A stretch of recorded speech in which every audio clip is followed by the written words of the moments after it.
안녕하세요, 해경호정입니다. 자, 앞서서 두산로보틱스 상장 꼭 하면 좋겠다, 좋은 성과 기대할 수 있겠다라고 좀 의견을 드렸었는데요. 이번 에코프로 미상장 자회사 에코프로 머티리얼즈에 대해서 상장 일정, 그 다음에 공모 청약 방법, 그리고 주관사는 어디인지, 투자 최소 금액은 얼마인지 알아보도록 하겠습니다. 자, 그리고 기관 수요 예측에서 미리 에코프로 머티리얼즈의 성공 여부를 좀 가늠해 볼 수 있는데요. 그 힌트도 어떻게 되는지 알아보도록 하겠습니다. 자, 구독, 좋아요 잊지 마시고요. 다양한 주식 종목들 분석과 투자 수익률을 극대화할 수 있는 화살표 매매 기법을 활용해서 성공 투자하는데 도움되길 바라겠습니다. 자, 짧고 굵게 명료하게 알려드리니까요. 끝까지 시청해 주시길 바라겠습니다. 자, 에코프로 머티리얼즈 상장 청구는요, 올해 4월 27일이었습니다. 4월 27일 청구한 이후에 9월 22일, 최근이죠. 9월 22일 최종 승인이 떨어졌습니다. 자, 보통 상장을 위해서 청구를 진행하면 보통 2개월에서 3개월 정도 기간이 소요된다는 점도 알아두시면 도움 되실 거라고 생각되고요. 자, 최대 주주는요 52.78%를 보유하고 있는 에코프로가 최대 주주입니다. 이제 에코프로 머티리얼즈는 뭐 간단히 회사 내용을 좀 알아보면 2017년도 4월에 설립된 회사고요. 에코프로 GM으로 출발해서 2022년도 3월에 사명을 지금 현재 에코프로 머티리얼즈로 변경했습니다.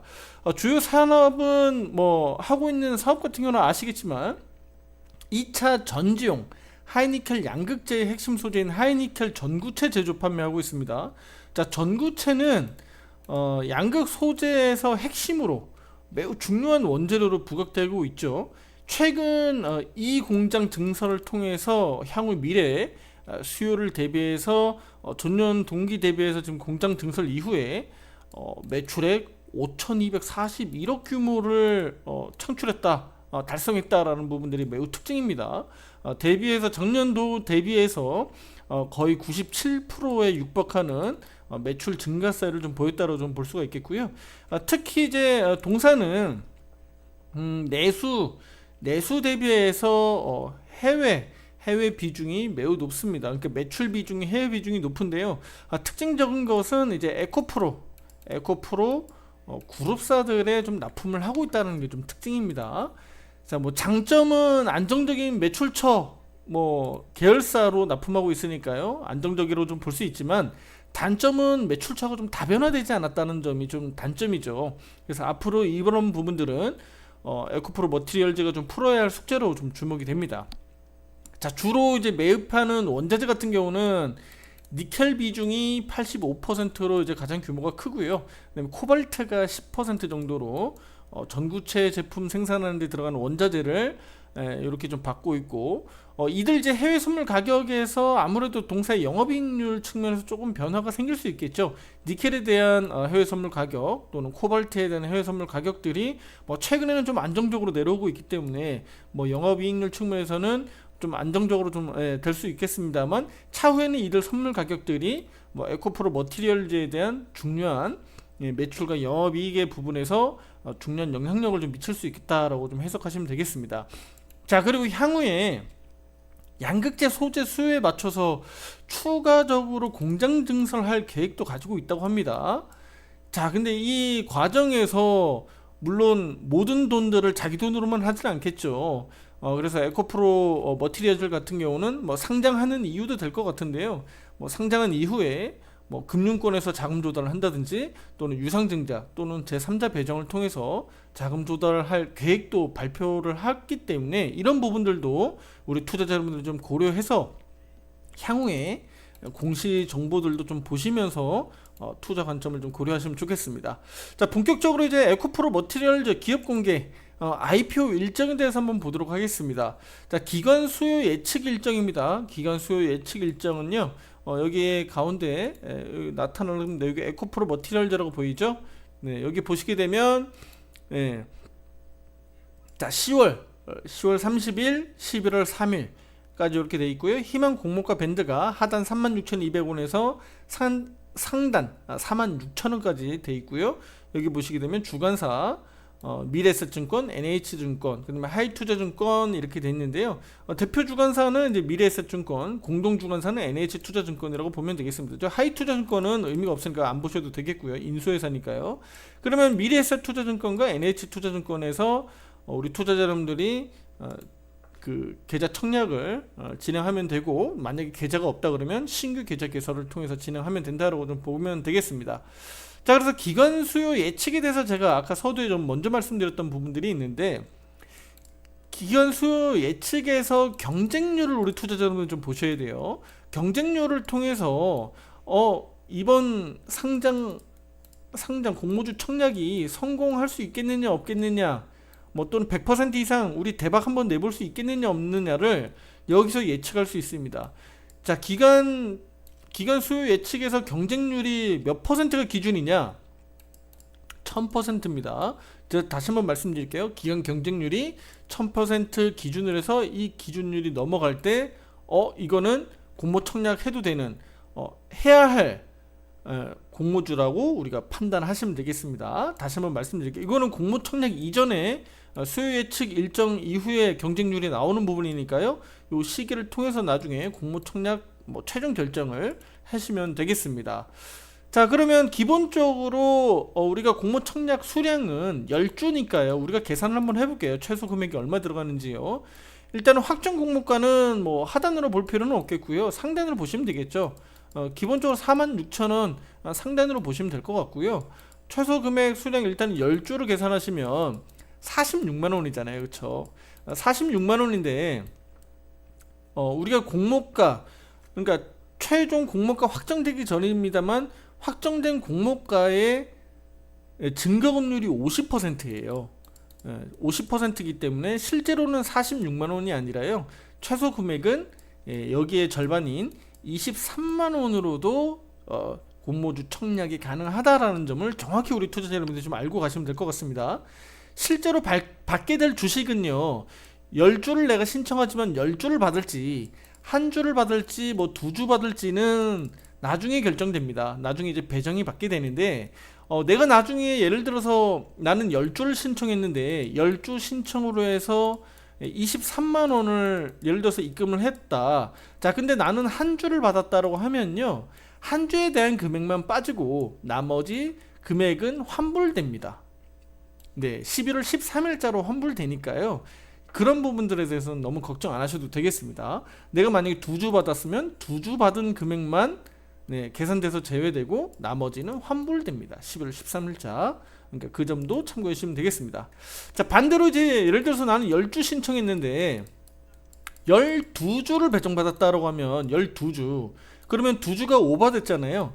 그러면 나는 12주 나는 의미 없어. 나는 그냥 10주로만 할 거야 라고 하면 그냥 가만히 냅두시면 되겠고요. 그러면 10주로만 체결이 되는 거고, 나는 12주 나는 더 받을래 라고 하시면 이 2주에 대한 금액만 추가적으로 입금하시면 됩니다. 그러면 공모 청약 그 당시에 일정에 맞춰서 12주 금액에 대한 부분들이 빠지게 되니까요. 그렇게 참고하시면 되겠고요. 나는 아무런 조치를 취하지 않고 나는 그냥 가만히 냅둔다 라고 하시면은 그냥 10주만 배정받게 되니까요. 그 배정된 받은 수량에 맞춰서 금액은 빠지고, 또는 필요 금액이 있으면 증권사에서 연락이 옵니다. 나는 받지 않겠다라고 하면 그냥 10주만 배정받은 분량만 받으면 되니까요. 큰 어려움은 없을 겁니다. 자, 청약할 대표 주관사는 미래에셋증권이라고 좀 전에 말씀드렸는데요. 공동 주관사가 NH투자증권입니다. 자, 규모가 2배 이상 차이가 납니다. 배정받을 수 있는, 그러니까 규모가 일단은 대표 주관사인 미래에셋증권이 월등히 많고요. 2배 이상 많고요. 그 다음에 NH투자증권이고, 하이투자증권은 제가 의미 없으니까 보지 마시라 그랬죠. 여기는 인수회사니까요. 그러면 이 머리를 좀 잘 쓰셔야 되는데, 일단은 내가 조금이라도 청약 한 주라도 더 받으려면 일단은 배정받을 수 있는 수량이 많은 쪽, 미래에셋투자증권에 미래에셋증권에 일단 청약 넣는 게 맞겠고요. 일단은 근데 한 명의 명의로 이거 더블로 청약 안 됩니다. 다시 한번 말씀드리면 내가 중복 청약이 되지 않기 때문에 내가 예를 들어서 내가 청약하고 또는 배우자나 예, 또는 뭐 일부 저 성인들의 어떤 자식들이라든가 이런 식으로 해서 청약을 두 군데로 집어넣을 수는 있습니다. 예를 들면 미래에셋증권에다가 내가 투자를 하고 배우자를 계좌를 NH투자증권으로 하는 거죠. 그랬을 때 예를 들어서 뭐 단 한 주라도 뭐 또는 두 주라도 더 받을 수 있는 확률이 좀 있으니까요. 그렇게 투자를 하시면 되겠습니다. 중복 청약은 안 되니까 그 점은 꼭 알고 가시면 좋겠습니다. 자, 그래서 이 두 증권사의 계좌가 만약에 없으신 분들이라면 뭐 비대면 계좌 개설 뭐 온라인으로 하시면 될 것 같고요. 수수료를 조금이라도 좀 아껴야 되겠죠. 그래서 온라인으로 청약도 하시면 되겠습니다. 다만 이제 뭐 전화로 청약하거나 아니면 증권사에 직접 내방해서 계좌 개설이라든가 청약을 하게 되면 수수료가 아무래도 좀 들어갑니다. 수수료가 들어가니까 이 부분은 좀 참고해 주시면 좋겠습니다. 자, 공모 청약 일정은요, 여기 보시게 되면 여기 나오죠. 11월 8일 11월 9일 이틀간 이루어지고요. 미리 개설을 하고 투자 금액을 해당 계좌에 미리 넣어 두셔야 됩니다. 미리 넣어 두셔야 되고요. 모바일 MTS에서 청약 진행하시면 됩니다. 거기에 이제 청약이라는 부분들이 나와 있으니까요. 그 청약에 대한 부분들을 검색하셔서 진행하시면 되고요. 어려운 부분 아니니까요. 그래서 상장일은 확정되지는 않았는데 지금 현재 흐름으로 놓고 보고 여기 공모주 청약 일정을 놓고 봤을 때는 11월 셋째 주가 될 것으로 좀 보고 있습니다. 그래서 11월 셋째 주에 상장할 가능성이 좀 높아졌다. 이렇게 좀 해석하시면 될 것 같습니다. 자, 최근에 뭐 상장한 주식들 당일 시초가 급등한 것을 좀 보여드릴게요. 자, 최근에 이제 두산 로보틱스도 좀 핫하게 좀 올랐었죠. 자, 최근에 이렇게 상장한 주식들 쭉 보시게 되면 상장 일자도 좀 나와 있죠. 그래서 뭐 8월 요렇게 8월 24일 요렇게 상장돼 있는데요.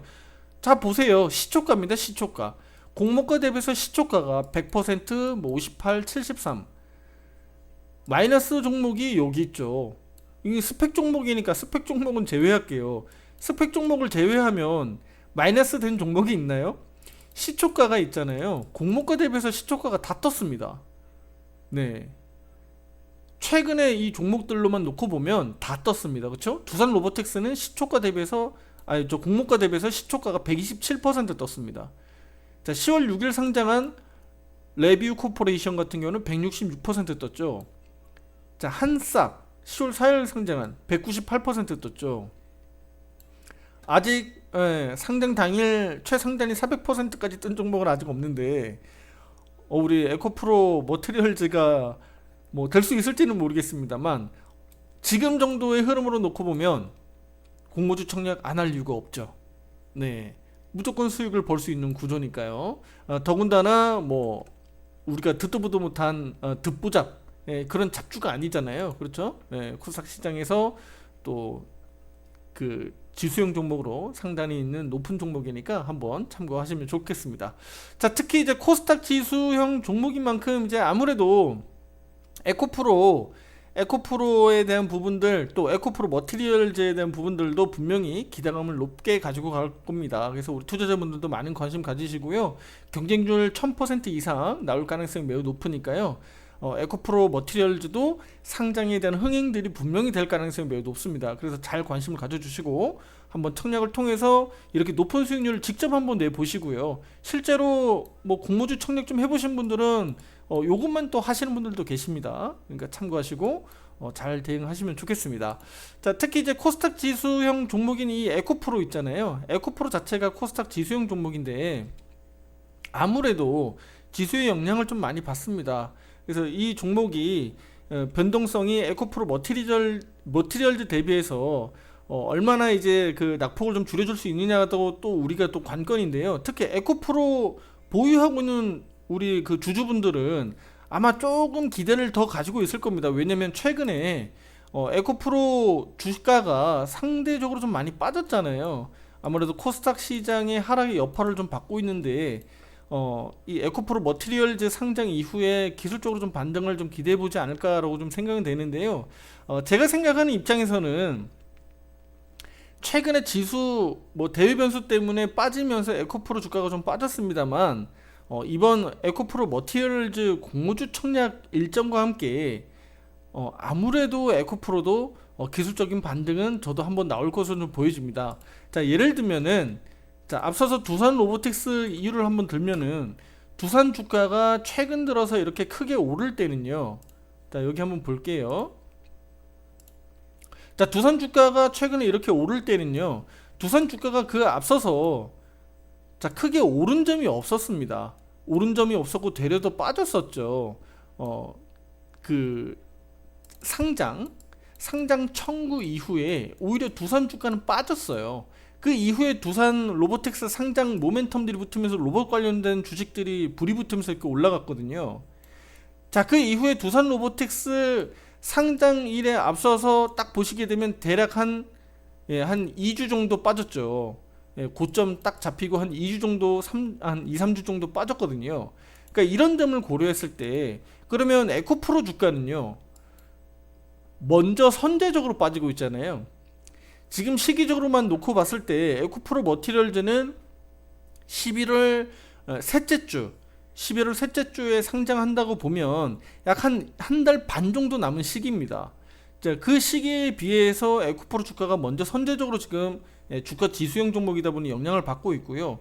이렇게 빠지고 있다 보니 그러면 시기적으로는 제가 앞서서 한번 강조드렸던 기관들의 수요 예측 결과가 1000% 이상 결과가 잘 나와주고 흥행 여부가 시장에서 좀 들썩들썩거리면서 기사화되고 뉴스화가 되면 우리 에코프로 머티리얼즈에 대한 기대감도 분명히 있겠습니다만 에코프로 주가도 선제적으로 먼저 빠지고 있기 때문에 에코프로 머티리얼즈 효과로 기술적인 반등이 좀 강하게 나올 수 있겠다. 네, 그렇게 말씀을 드리도록 하겠습니다. 그래서 우리 투자자 여러분들은 에코프로 뿐만 아니라 에코프로 머티리얼즈까지 공모주 청약과 함께 이제 두 가지 수익을 다 얻을 수 있는 꼭 먹고 알 먹고를 할 수 있는 그런 기회가 좀 찾아오지 않겠느냐 이렇게 좀 희망을 드리도록 하겠고요. 물론 이제 에코프로를 주식을 먼저 보유하고 계셔서 혹시라도 물려 계신 분들은 차후에 화살표 매매 기법으로 제가 신호를 의견을 드리죠. 화살표 매매 기법을 통해서 매수 타이밍이 나올 때 우리 투자자 여러분들이 비중 확대를 통해서 좋은 수익들 또는 뭐 본전, 빠른 본전 또는 이런 식으로 또 회복을 빨리 만들어낼 수 있었으면 좋겠습니다. 자, 그래서 향후에 공모 청약 일정이 좀 가까워지면요, 제가 추가적으로 상장 당시에 또 에코프로 머티리얼즈의 대응 전략이라든가 에코프로 전망 등을 또 올려드릴 테니까요, 구독 좋아요 잊지 마시고요. 화살표 매매 기법을 통해서 제가 꾸준하게 좀 이런 종목들, 다양한 종목들을 신호를 의견 드리고 있으니까 많은 관심 가져주시고요. 우리 투자자 여러분들도 꼭 좋은 성과 수익들 만들어 내시면 좋겠습니다. 자, 다음 영상에서 더 좋은 내용으로 또 찾아뵙도록 하겠습니다. 감사합니다.